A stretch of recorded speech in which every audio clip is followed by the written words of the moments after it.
2 Ekim 2022 Pazar. Mutlu pazarlar kıymetli dostlar. Çok değerli takipçilerim, hoş geldiniz. Evet, yeni haftanın başlayacağı bir gün olarak düşünebiliriz bugünü.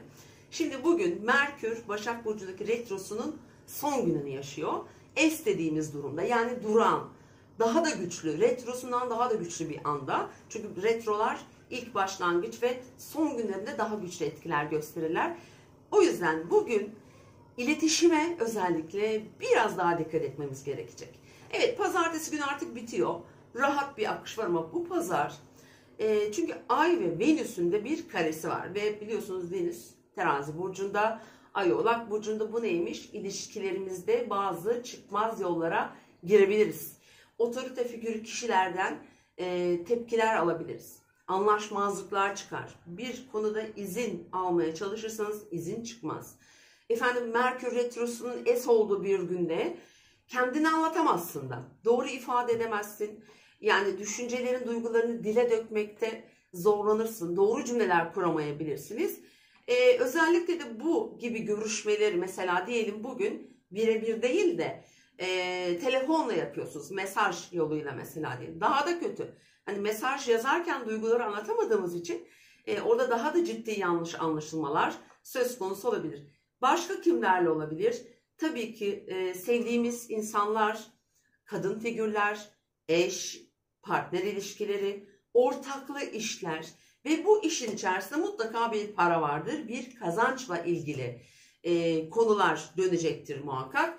O yüzden arkadaşlar lütfen buna dikkat edin. Çünkü bugün saat 14.36, 15.36 arasında Ay ve Jüpiter de buraya katkı sağlıyor. Biliyorsunuz şu anda Venüs'ün Jüpiter'le karşıtlığı etkin tam olarak 3 derecede.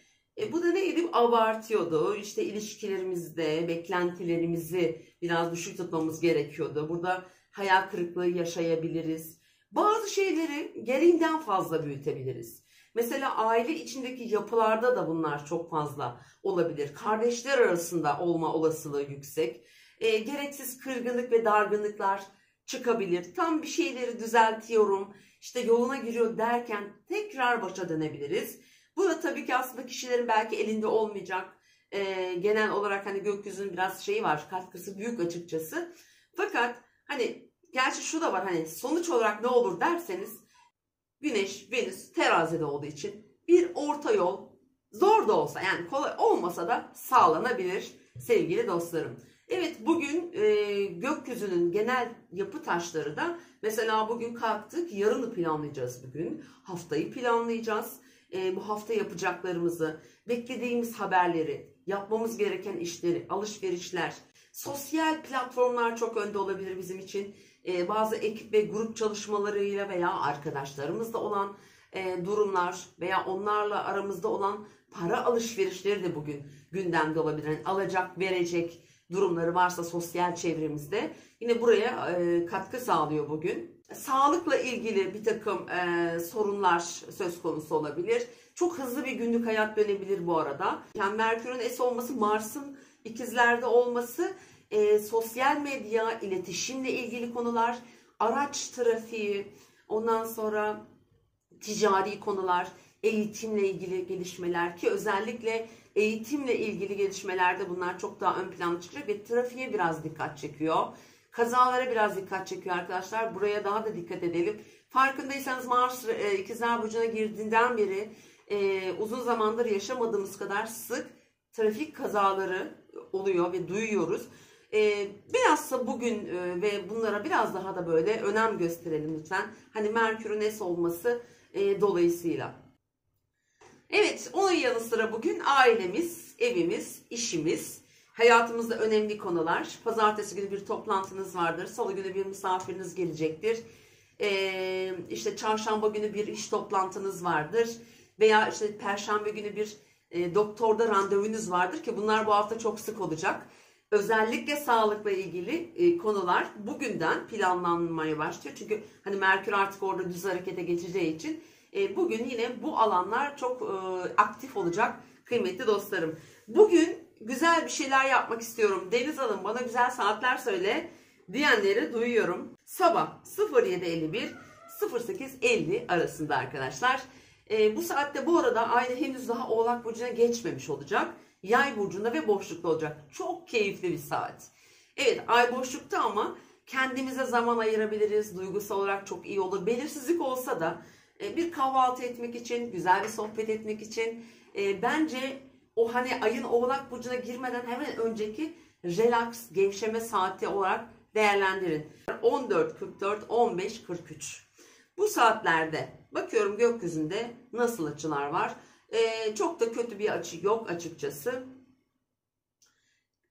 Özellikle hayatımızdaki temel konular olacaktır. Sevdiğimiz insanlar, olgunlaşmasını beklediğimiz bazı konular bu saate denk getirirseniz eğer, bilhassa ilişkiler boyutunda, bir akrabanızla bir bağınızı güçlendirmek de olabilir bu arada. Bu saate denk getirin. Öğle saatlerinde bu saat güzel bir öğle yemeği, bir kahve, güzel bir anlaşma, bir imza atma demiyorum, yok demiyorum. Yapmak için çok güzel. Çünkü Merkür bu Güneş, bu durumlar pazartesiden itibaren serbest artık. Bugünün önemli ve tatlı saatimiz diyorum 21.43-22.44 arasında akşam saatlerinde gayet keyifli, verimli, hatta böyle motivasyonumuzun da daha iyi olacağı bir zaman dilimi. Bu saatlere bir aile yemeği, bir aile toplantısı, mesela şöyle tatlı tatlı sohbet etmek için bence çok da iyi gider, değerlendirilmeli diye düşünüyorum. Ve bugün aynı zamanda biraz daha kültürel konular, yüksek eğitim, seyahatler, akademik konular, hukuki süreçlerin durulması, durgunlaşması, biraz devletle, politikayla, yabancılar, eğitim, öğrenim gibi konular, biraz daha ufkumuzu açacak, gelecekle ilgili planlar yapmak için aslında güzel. Hatta bazı sorgulamalar içerisinde de olabilir. Çünkü Merkür es ya hani biraz o geçmişe götürüyor. Aslında daha sağlıklı kararlar aldırabilir bize. Bazı önceki plan ve görüşlerimizi, düşüncelerimizi iptal ederek yerine yenilerini koyabilmek adına bir altyapı oluşturabilirsiniz. Ki Merkür Başak Burcu'nda çok güçlüdür. Bunları yapabiliriz ki özellikle pazartesi günden itibaren retro da biteceği için daha sağlıklı, daha kalıcı, daha güvenilir gelişmeler sağlayabilir. Evet kıymetli dostlarım, sağlıklı bir iletişim kurmak istiyorsak eğer tabii ki duygusal bağlarımızın da önemi çok büyük. Dolayısıyla bugün duygusal bağlarımızda bazı böyle sert rüzgarlar esebilir. Hem düşüncelerimizi, duygularımızı, fikirlerimizi de daha rahat ve kolaylıkla ortaya koyacağımız günlere 3 Ekim'den itibaren artık başlıyoruz. Umarım her şey istediğiniz gibi yolunda gider.